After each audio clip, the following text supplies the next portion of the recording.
Welcome back. All right, so 9 games tonight in the National Hockey League, so 5-game board is back. This is the first time I've used a 5-game board since the break, and we'll probably see a lot of it between now and the end of the season. Honestly, the February schedule's not bad, and then in March things get kind of crazy. In April, of course, things are going to be bonkers because you're getting ready for the playoffs. Speaking of, we've got 2 teams trying to get ready for the playoffs in Carolina and Washington. Washington, of course, now without Ovechkin, and it shows.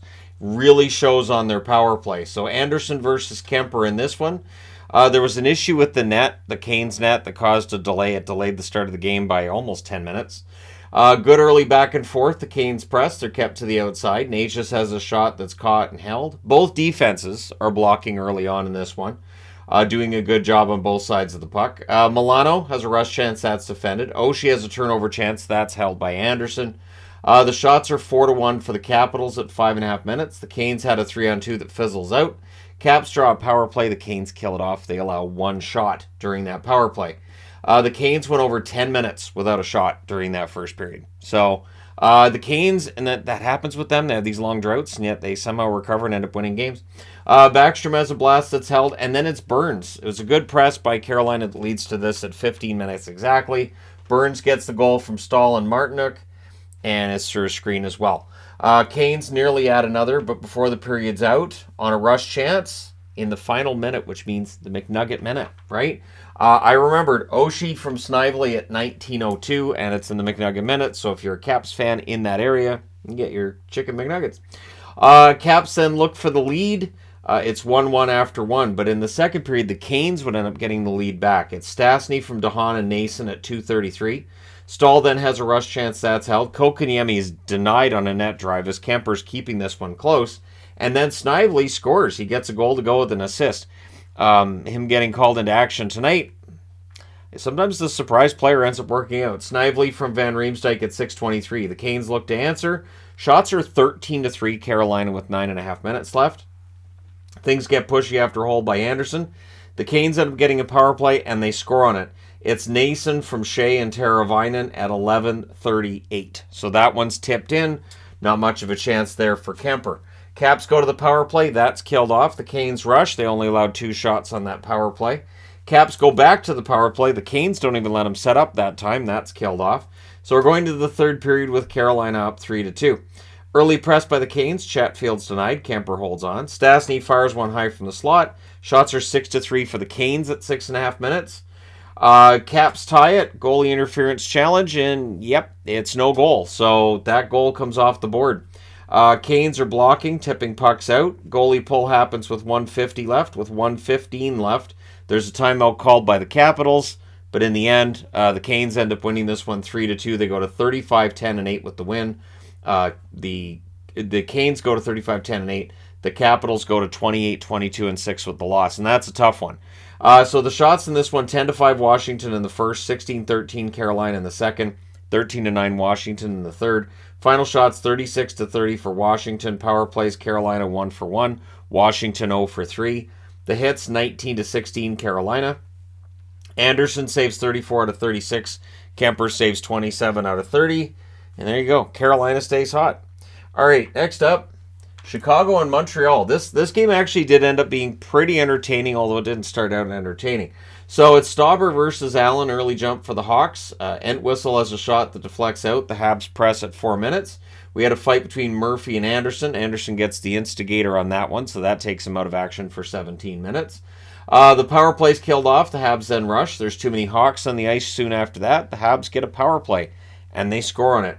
It is Barron from Drouin and Dadonov at 8:38. Good cycle, and Barron buries it. Another goal from the defense for Montreal.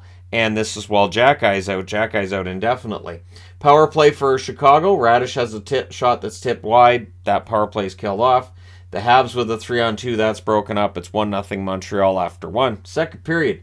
Habs press at 1.5. The Hawks had the lone shot on net 3 minutes in. There were slow portions of this game. There's a power play for the Hawks. It becomes 55 seconds, I should say, of 5-on-3. During that, Matheson with a huge save to keep the score 1-0. Everything's killed off. The shots on net are 4 apiece at 8 minutes. The Hawks are line juggling. Habs press with 7.5 minutes left. We get a power play for Montreal. Doc with a one-timer. That's held. That power play's killed off. Dodonov and Ulanen are both robbed. I said Ulanen. Perfect. Habs pressed to close it out, but after 2 periods, it's still just the 1-0 score. So Chicago's still in this. Third period, early power play for the Habs. Good cycle, but they kill it off. The shots are only 1 apiece at 4.5 minutes. Reese Johnson has a rush chance that saved Suzuki's tonight on a break. And then Armia. It was a great pass by Drouin. Dvorak with the secondary assist at 5:44. And Armia buries it. That makes it 2-0. The Habs have momentum with a 2-0 lead. Shots are 7-0 in their favor halfway through the period. Domi fires one wide on a rush. Pizzetta then flattens Domi, which I guess the Hawks remembered. Savard would score to make it 3-0 from Belzile and Harris at 10:53, and less than a minute later, Dvorak scores from Armia and Drouin at 11:45. The Hawks would press with 7 minutes left, trying to break that shutout. We would have a fight between Reese Johnson and Pizzetta. Pizzetta was very tired after a long shift, but he still managed to clock Johnson at the end of the fight. The Hawks do press to close it out, but they do not score. Your final score is 4-0 in favor of Montreal. So there's the Tony the Tiger magnet because Jake Allen was great. 4-0 is your final. 23-27-4 is the record for Montreal now, who pulled 4 points ahead of Vancouver. I knew they could do it. For Chicago, 16-31-5 is their record. Shots in this one, 6-6 in the first, 13-7 Montreal in the second, 12-9 Montreal in the third. Final shots, 31-22 for the Habs. Power plays, Chicago 0-4, Montreal 1-3. The hits, 19-13 for Chicago. Stauber saved 27 out of 31. Allen saves all 22 shots for his 24th career shutout and his first this season. So yeah, Allen wasn't overly busy, but still, a shutout's a shutout, right? All right, next up, New Jersey and Columbus. I thought Columbus was going to get a point. I really did. I thought Columbus was going to get a point, at least. And I thought, that'll be nice. These fans haven't had much to cheer about, at least getting a point against New Jersey. Nope. So, it's Vanacek versus Merzlikins in this one. Goodbranson has a chance it's held, but the shots are 4-1 for the Devils 3 minutes into this. Devils draw a power play. That leads to a shorthanded rush for Sillinger, which ends up helping to finish it off. No shots for New Jersey on that power play. There was a press by the Devils at 9 minutes. Eventually, they get one of those tic-tac-toe goals, and Sharangovich is the one that buries it. Zetterlund and Howlow with the assists at 10:46. The shots are 8-6 for the Devils with 7.5 minutes left. So the shots have evened up since the early start for the Devils, but it's still 1-0 New Jersey. Columbus presses. They're kept to the outside. Goudreau's denied. More pressure by Columbus. Jenner has a net feed. That's held with 1:47 left. Columbus gets a power play. Marchenko has a shot that's blocked, and then Goudreau scores. He buries a rebound. Laine and Boquist with the assists at 19:58. That's a very key time in this game. So that ties the game at 1. Second period. Bratt would score 7 seconds in. Yep, just a rush chance right away. Fast break off the opening face-off. Marino and Graves with the assists at 7 seconds. To Columbus's credit, they do even it up. At 4:41, it's Boquist from Jenner and Bayreuther. He wires that one on a rush. As Adam Boquist probably had his best game of the season tonight for Columbus.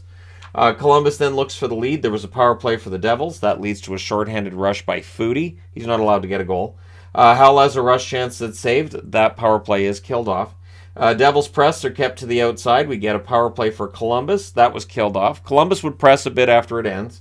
But after 2 periods, the score's tied at 2. Third period. Devils go for another early one. Columbus survives that. Pressed by the Devils at 4 minutes. The shots are 4-3 for Columbus, though, at 7 minutes, and they were trying to steal this one. Power play for Columbus. That's killed off. Blue Jackets press with 7 minutes left. Peak has a screenshot that's saved as Vanacek had another very strong game. Marchenko couldn't bury one from the slot. The Devils press with 3 minutes left. And then on a rush at 19:58, it is Graves from McLeod and Palat. So there was 1.1 second left on the clock. It was so close. And they score it. They win it. It wasn't like it was a buzzer beater. Like, well, did that go in before? No, we all knew it went in before. Your final score is 3-2 for New Jersey. They go to 35-13-5 with the win. For Columbus, 16-34-4 with the loss. This one's tough for fans. I mean, and for the players, I would think as well. But I mean, it doesn't really change their playoff fortunes. Oh no, now we're not going to make the playoffs. Shots 12-8 Columbus in the first, 12-7 New Jersey in the second, 14-12 Columbus in the third. They outshot them 33-32. Power plays, New Jersey 0-2, Columbus 1-3. They also out-hit New Jersey 24-13. they played a very good game. Vanacek saves 31 out of 33. Merzlikins also had a good game, saves 29 out of 32. But in the end, Columbus snatches another regulation loss when it probably should have been a loss in overtime. I'm not saying they would have beaten New Jersey in overtime, but it probably should have got there, but it didn't. All right, next up, Ottawa. So the Sens in against the New York Islanders. The Islanders can't keep doing this. The Islanders have played more games than everybody else. They're fighting for those playoff spots. They cannot do this. The good news for the Islanders is, with Ovechkin being out for an undetermined amount of time, the Capitals may be vulnerable to dropping out of the playoffs. It looks like Pittsburgh's got their game back a little bit anyways. But for the Islanders, they really need to start winning some games. And for the Sens, they're in this. Mandolese, the starting goaltender tonight for Ottawa, against Sorokin for the New York Islanders. And it has to feel pretty good as a debuting goaltender to come out of a game and say, I think I outplayed Sorokin. So early chances for the Islanders. Zub has a shot go high as the Sens press. Dobson, does he score? The ref says no, and it did hit the post. Next Dobson chance is held. The Islanders press at 6 minutes. There's a delay game call, gives the Sens a power play. That was killed off. 2 shots allowed on that power play. Pollock is denied on a rush. There's a post for Brandstrom. The Senators press. DeBrincat's denied and close. The Islanders get a power play. That's killed off. Evenly played first period and very entertaining first period, and it's scoreless after one. Second period, Parise has a shot that's held early on. The Islanders end up going to the power play. A while after the power play ends, about 30 seconds after the power play ends, the Islanders do get on the board. It's Pollock from Martin and Aho at 5:47. The shots are 10-3 for the Islanders, 6.5 minutes in. So Mandolese is very busy at this point. There's a press by the Islanders at 7.5 minutes, but the Senators would end up getting a power play. Stützle has a shot that's blocked and cleared. There's another Stützle shot that was blocked. Tkachuk is denied. Sorokin holds on. That power play is killed off. 3 shots on that one. The Islanders then get a power play. That was killed off, and before the period's out, Ottawa gets on the board. It is Stützle from Tkachuk and Hamonic at 17:32 as we continue to watch Stützle become a superstar before our eyes. It's 1-1 after 2. Third period.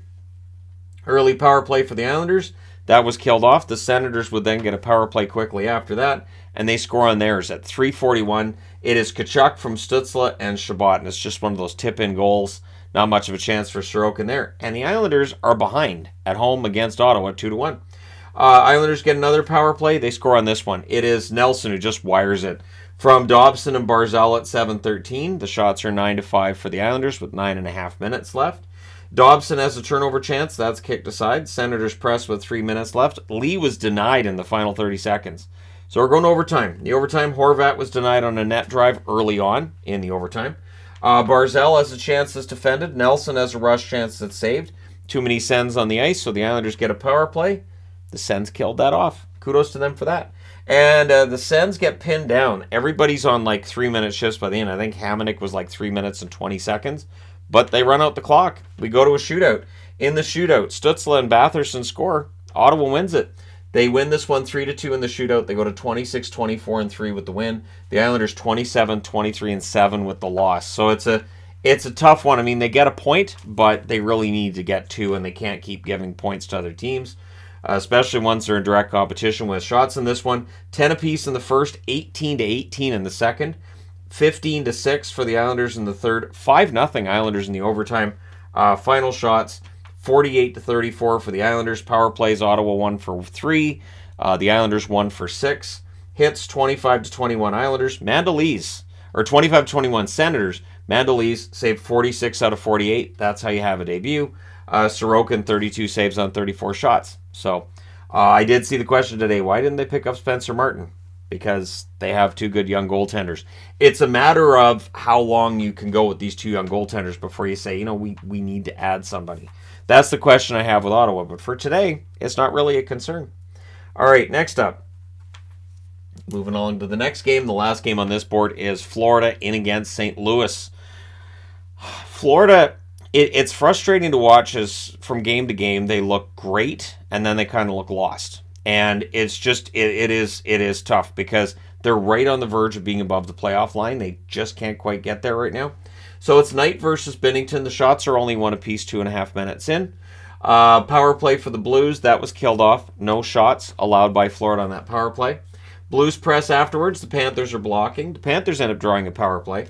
Ekblad has a blast kicked aside. They cycle. The Blues block. They clear it out. They kill it off. So both teams blocking quite well to this point in the game. Then there's a delay game call that gives a power play to the Blues. Torrey Krug would score during that. He does not finish the game. He would exit this game. There were a couple of injuries for the Blues tonight. We'll see what the status is for Krug. He does get hurt regularly. So Thomas and Kyrou with the assists at 11:27. The Panthers look to answer. There was a post for Tucker. Panthers clear it out. In the last minute, there's a press by the Panthers. So after the first period, it's 1-0. But early in the second period, the Blues make it 2-0. It is Shen from Kyrou at 35 seconds, and then Kyrou fires one high on a rush as the Blues are looking for more. The shots are 5-1 in favor of St. Louis 6 minutes into the period. So the Blues are playing quite well at this point. Teams exchange turnovers. There's a near miss for Cousins then on a net drive. Panthers get some zone time. They're not getting shots though. And then Leddy makes it 3-0. He scores from Barbashev at 12:51. The Panthers press for a response. The Blues score, but there's a missed stoppage, so it's played with a high stick, so that goal doesn't count. So that's one of those times it was a smart move to challenge the play. So Achari's denied in close, and then before the period's out at 18:49, it's Luostarinen from Tkachuk and Verhaeghe. So that puts the Panthers on the board, and while the Blues are up 3-1, well, we've seen these wild swings in Blues games before. This game's not over. Third period. Early press by the Blues. Achari with a rush chance, that saved. The shots are 2-0 Blues at 3 minutes, so it starts well for them. Blues press at 6.5 minutes. The Panthers, they're blocking, good back checking, but eventually more goals go in. First, it's O'Reilly, and it's against the flow of play, too. Like, Florida was really controlling things before this play. But O'Reilly scores from Buchnevich and Barbashev at 9:28, and then 20 seconds later, it's Kyrou from Thomas making it 5-1. So while they're talking about the 4-1 goal, the 5-1 goal goes in. To their credit, Florida does answer. Verhaeghe scores from Tkachuk at 13:27. He blasts that one in, and then the Panthers go to the power play. That's actually killed off. The goalie gets pulled with 4 minutes left. Panthers icing with 3:35 left, but eventually Barbashev gets the puck, fires it into the empty net at 17 minutes and 12 seconds to leave the no doubt left in this one. Your final score is 6-2 for St. Louis. They go to 25-25-3 with the win. Frustrating loss if you're a Panthers fan. They're 27-24-6 with the loss. Shots in this one, 9-7 Florida in the first, 13-9 St. Louis in the second, 18-8 Florida in the third. Final shots, 36-28 for the Panthers. Power plays, Florida 0 for 2, St. Louis 1 for 2. The hits, 15-13 for St. Louis. Spencer Knight saved 22 out of 27. It was a rough one for him. And Binnington was fantastic, 34 saves on 36 shots. And there you go. Now, I need to change boards. So, Seattle and Winnipeg. These are two teams that have had their struggles lately, and it showed in this game, I thought. It's Grubauer versus Riddick. The shots are 4-0 Jets at 5 minutes. They came out very strong in this one. Scheifele has a rush chance that's held. There's a press by the Jets at 8 minutes. Seattle, though, gets the first power play of the game. Beniers has a shot deflect wide. The Jets do kill that off. They allowed 3 shots during that power play. Shots even up as Seattle presses. 4 minutes left. The Kraken gets a power play. There's a shorthanded rush for Connor. That's defended. That power play's killed off. All right, so we're scoreless after one, as I've dealt with the rabbit. Early jump for the Jets in the second period. They end up getting themselves a power play. There's a net feed to Wheeler, near miss on that one. The Jets cycle. They can't bury one. That power play's killed off. The Jets do press after, and eventually they score. Wheeler scores from Ehlers at 7:01. So it's 1-0 Winnipeg. The Jets look for another. They actually go back to the power play. That leads to a shorthanded Wenberg rush that ends it. No shots for Winnipeg on their power play there. Jets are breaking up Seattle chances until John Hayden gets his second goal of the season. He scores that one from Geekie and Alexiak at 13:20. Bjorkstrand's then denied on a turnover opportunity he has. And then with 1:14 left in the period, the Kraken get a power play and they score on it. It is McCann, it deflects in. It's like a double deflection, ends up going in. No chance on that one for Riddick. Dunn and Tolvanen with the assists at 19:33. So it's 2-1 Seattle after 2 periods. And yeah, I felt like, okay, so Seattle's probably going to win this one. But third period, I will say this for the Jets. They had a really good third period. Although the early jump was for Seattle, the Jets would press at 2.5 minutes. Lowry's denied and close. The Kraken cleared out. Shots are 5-3 for the Kraken at 7 minutes.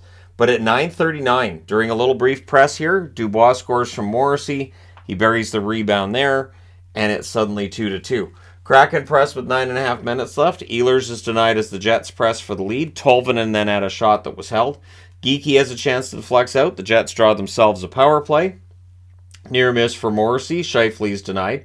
Connor, he has a shot that's blocked and cleared out. That power play is killed off. We're going to overtime.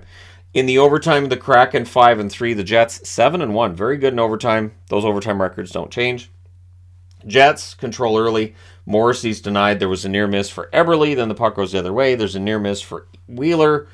Gord fires one wide on a rush, and then there was a glove save on a chance for Morrissey. We're going to the shootout. In the shootout, Winnipeg wins it. It's Scheifele and Dubois that get the goals. There were no goals for Seattle during the shootout. So your finals 3-2 for Winnipeg. They go to 34-19-1 with the overtime loss. Seattle 30-18-6. Shots in this one, 12-10 Winnipeg in the first, 13-7 Winnipeg in the second, 13-9 Winnipeg in the third. They actually get outshot 3-2 in the overtime. Final shots 40-29 for Winnipeg. Power plays Seattle 1 for 4, Winnipeg 0 for 3. Hits 18-13 Seattle. Grubauer saved 38 out of 40. He was fantastic. So was Riddick. 27 saves on 29 shots. So two goaltenders who've definitely taken their lumps from media and fans this year. Both of them had a very good game. And we'll see if that bodes well for them over the near future. All right, next up. Boston and Dallas. You knew I was going to love this game. And I did. I did. I thought this game was highly entertaining.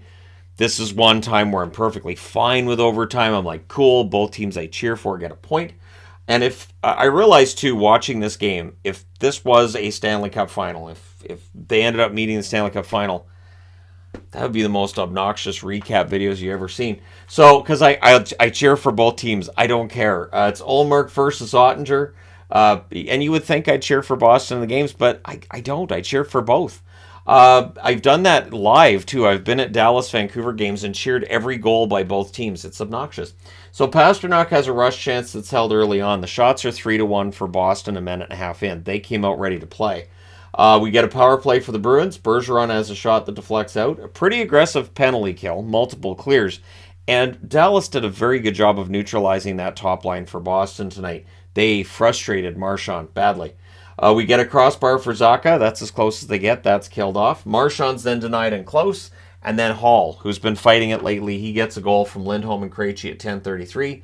Buries that one in close. It was a great play by Hampus Lindholm to set that up. Carlo's then denied as the Bruins are pressing for another. Gurianov was then denied on a net drive as both goaltenders were fantastic. And then Rope Hintz on a rush. He ties it from Robertson and Pavelski at 13:11. I believe Heiskanen helped set that up too, so there's no third assist, but Heiskanen deserves some credit there. Forbert was then robbed as the Bruins look for the lead back. Ottinger holds on to that. Bruins press with 3 minutes left. Bergeron's denied with 15.9 seconds left. It's 1-1 after one. Second period, Marchment with a near miss on a net drive. They did highlight that Marchment's really been fighting it over the last while here. His goal scoring has just completely dried up. Both teams breaking up net drives, and then at 4:17 on a rush, Robertson gets one that Ullmark nearly had. Pavelski with the assist on that one, so it just gets past Ullmark and trickles across the line. 2-1 Dallas. Power play for the Stars, that's killed off. Both power plays are terrible. Both Dallas and Boston, their power plays have been awful. And watching this game tonight, I'm like, yeah, they're still pretty bad.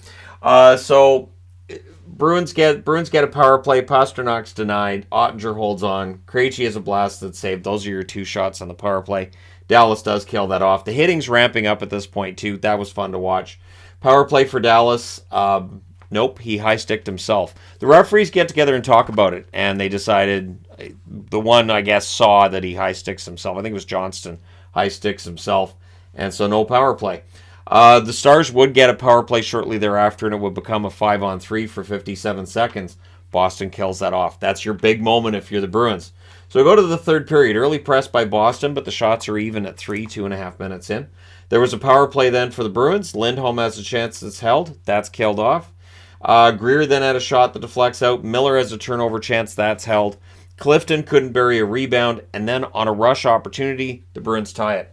It's Zacha from Carlo at 10-12. Bruins had momentum at this point. They look for the lead as well. Marchand couldn't bury one in close. Robertson fires one high as the Stars press, and then Marchand with a net feed that was picked off, and so we're going to overtime. So and it's one of the only times that I'm like, yes, extra time. So the Stars control early. Sagan misses. Marchand sets up, and then he ends up taking a penalty, and it was a dumb penalty. It absolutely, yes, was a dumb penalty by Marchand. Stars go to the power play.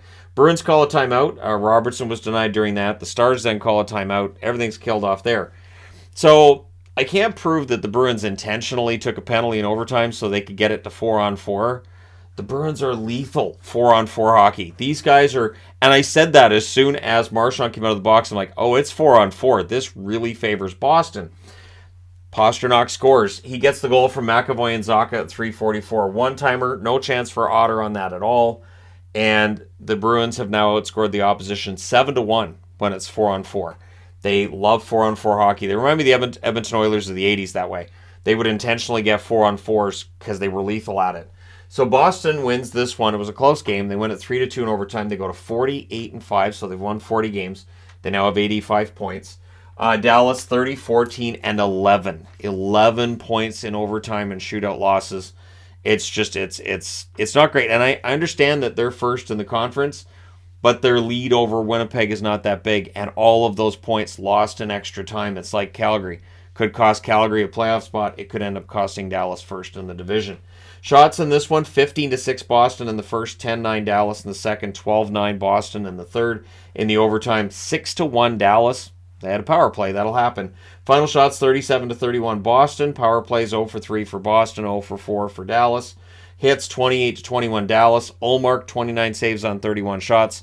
Ottinger, 34 saves on 37 shots. And they were the first two stars in the game. And I was a happy camper. All right, next up, Tampa Bay. So the Bolts, they're really strong. And if they keep getting better on the road, this could be a dangerous, dangerous team come playoff time. Stop me if you've heard this before. So it's Vasilevsky versus Georgiev. And on the second shot, Colorado goes ahead. It's Lehkonen from McKinnon and Nichushkin at 50 seconds. The shots are 5-2 for the Avs at 3.5 minutes. Perry and Byram were in friendly. Byram, a lot of bumps and bruises for Bowen Byram tonight. He got knocked down quite a bit. McKinnon has a chance that's defended. There's a near miss for Point from the slot. There's a press by the Bolts that draws them a power play. Shorthanded chance for O'Connor was blocked out, but helps to kill that off. Colton can't bury one on a fast break. Newhook has a blast that's held. This was a game of a lot of offense, not a lot of defensive structure, and I'm sure fans were really upset at the fact this was highly entertaining. So it's 1-0 Colorado after one. Second period, early power play for Tampa. That's killed off. The shots are 3 apiece at 5.5 minutes. And then Colorado goes up 2-0. It's McKinnon from Byram at 6:21. Colorado then gets a power play. They can really turn this into, really lopsided score if they want to. But the Bolts don't let them set up. They kill that off. Paul then has a net feed that's picked off. Cole has a chance that's saved. The rebound's cleared out. Sergachev fires one wide as Tampa Bay presses, and then Kucherov would get them on the board. He scores from Point at 13:09. And then with the momentum, the Bolts are looking to tie it. There was a power play for Tampa. Kucherov has a blast that's saved. That was killed off.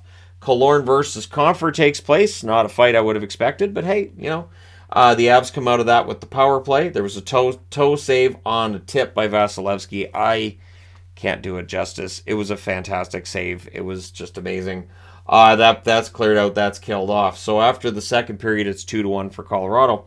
Third period, 26 seconds in, on a one-timer from the face-off circle, the left face-off circle, Cirelli, who's been picking up the goal scoring lately from Stamkos and Hedman. Points then denied on the next shift. The Bolts press. The Avs are guilty of running around a bit, but at 2:03, Malgin would end up scoring to put them back into the lead. Even though momentum-wise, it's still with Tampa. Stamkos is denied in close, and then Tampa gets that one back. Nemesnikov scores from Perry at 4 minutes and 10 seconds, and then Tampa Bay resumes trying to press for the lead in this game. Point has a chance that's held. Georgiev really busy. The shots are 6-3 for Tampa Bay 6 minutes in. Foot was denied. The rebound's held. The Bolts press at the half. The fans call one. The ref doesn't. The fans called a few. The Avs fans called a few tonight that the ref did not. Ref really wasn't listening to you guys tonight. Bolts then get a power play. That led to some booing. I didn't hear a ref you suck chant, but I was kind of surprised I didn't. That power play's killed off, though. Rantanen has a blast that's held. Girard is denied. It's really wide open late. Lots of back and forth, lots of rush opportunities. Comfer was robbed in alone. Like, just Vasilevsky. There's a lot of highly real saves by both goaltenders, but Vasi's on another level. So we go to overtime. The Avs controlled early. Cirelli fans on a rush chance. Near miss for Stamkos on a net drive. Byram has a chance to deflect out. We end up going to a shootout. In the shootout, Stamkos scores first, and that holds up as the winner. Tampa Bay wins in the shootout 4-3. They go to 35-16-2 with the win. With the shootout loss, Colorado 28-19-5. That point is very key. It does change up the playoff picture in the West just a little bit. So Colorado's back above the line. Shots in this one, 17-15 Colorado in the first, 16-9 Colorado in the second, 12-10 Colorado in the third. And then in the overtime, both teams only had one shot. Final shots, 46-35 for Colorado. Yeah, it was a wide open one. Power plays, Tampa Bay 0-4, Colorado 0-2. The hits, both teams had 31. So there was a lot of hitting too. Vasilevsky, 43 saves on 46 shots. Georgiev, 32 saves on 35 shots. If this is a preview of a Stanley Cup final rematch this year, I think I'm down. I think I'm okay with that. Although, if I could put in my vote for Boston-Dallas, that's where I'd be at. But I think I'd be alone on that one. All right, next up. And last up is Pittsburgh and San Jose. So Pittsburgh seems to have their game back. And so does DeSmith. This, it felt like, was a really key game for DeSmith. He's had a lot of naysayers around him the last week or so. But DeSmith's capable of games like this. And Aaron Dell had a good game too. Got to throw that out there. So the shots are 2-1, San Jose at 4.5 minutes. The Penguins would press at 5.5 minutes. And eventually they score at 5:52. It is Raquel from Petrie and Crosby. So initially that was Pettersson's assist. They changed it to Crosby. Penguins are breaking up passes during this one as well. There's a press by Pittsburgh at 8 minutes. Gensel fires one wide on a turnover chance. Carlson then had a screenshot that was saved. We get a power play for the Penguins. That was killed off. Crosby's robbed on a one-timer. The Sharks had a 3-on-1 chance. That just didn't go anywhere. Kapanen can't bury one, and Dell holds on. So after the first period, it's 1-0 for Pittsburgh. It was a pretty evenly played period. Second period, DeSmith sharp early. The shots on net, though, are 5-3 Penguins at 3 minutes. So Dell was pretty sharp early on in this period, too. We get a power play for the Penguins. Pretty aggressive penalty kill because that's how San Jose does things, and they do kill it off. San Jose continues to be a team that no matter how bad they are, no matter how bad their defense is, their penalty kill is great. The penalty kill is always great with San Jose. It's one of those oddities. So there's a press by the Penguins at 7 minutes. Myers denied. The rebound was cleared there. Sturm then had a rush chance. That's caught and held by DeSmith. Power play for the Sharks. That's killed off. Pettersson has a shot that's held. And then eventually they get a second goal. But there's a missed high stick. So Gensel high sticks. I think it was Couture high sticks. So Couture's down. Gensel's wide open. And he gets the goal. So it's a worst case scenario for San Jose. The guy who is guilty of the high stick that the referee just flat out missed ends up getting the goal. The assist to Crosby and Raquel at 11:13. Sharks had a 3-on-2. That fizzles out. Pressed by the Sharks with 4.5 minutes left. 3:24 left. The Penguins end up getting themselves a power play. There's a shorthanded Sturm net feed that was blocked out by DeSmith. DeSmith put a stick out to make sure that didn't get there. That was killed off, though. So they do kill off the penalty. And then with 34.8 seconds left, the Sharks get a power play. So that rolls over into the third period. The Penguins do finish the kill there. Gregor is denied and close. Zucker then had a chance. That was held on to. Letang breaks up a 2-on-1. The Sharks press at 5.5 minutes. Barabanov's denied. It's all Sharks at this point in the game. Like the Sharks were all over Pittsburgh at this stage. There's a press by them. They end up leading in shots 6-2, 8.5 minutes in. So yeah, they were doing quite well in the third period. Just couldn't solve DeSmith. Penguins press at the half, but they're kept to the outside. Kapanen fires one high in a rush, and then Meyer decided, fine, I'll just do it myself. Timo Meyer scores his 31st of the year at 15:57. There's a lot of talk about where he's going to go and who's in on trading for him. Honestly, Meyer's fantastic. Whoever gets him, you're getting a great goal scorer. So that breaks up the shutout. And then the Sharks press to tie. They had some momentum in this. Gensel's denied on a fast break. It was late that San Jose pulls the goaltender with a few seconds before Pittsburgh gets an empty netter, which is Gensel from Crosby and Raquel at 17:22 or 19:22. Sorry. So your final score is 3-1 for Pittsburgh. They go to 27-17-9. They recover from that embarrassing loss against LA. San Jose 17, 27, and 11 with the loss. Shots in this one, 10-9 San Jose in the first, 17-12 San Jose in the second, 12-6 San Jose in the third. They outshot them 39-27. Just the Smiths stole it. Power plays, Pittsburgh 0 for 3, San Jose 0 for 2. Hits 20-18 for Pittsburgh. DeSmith saves 38 out of 39. Again, he was great. So was Dell. 24 saves on 26 shots.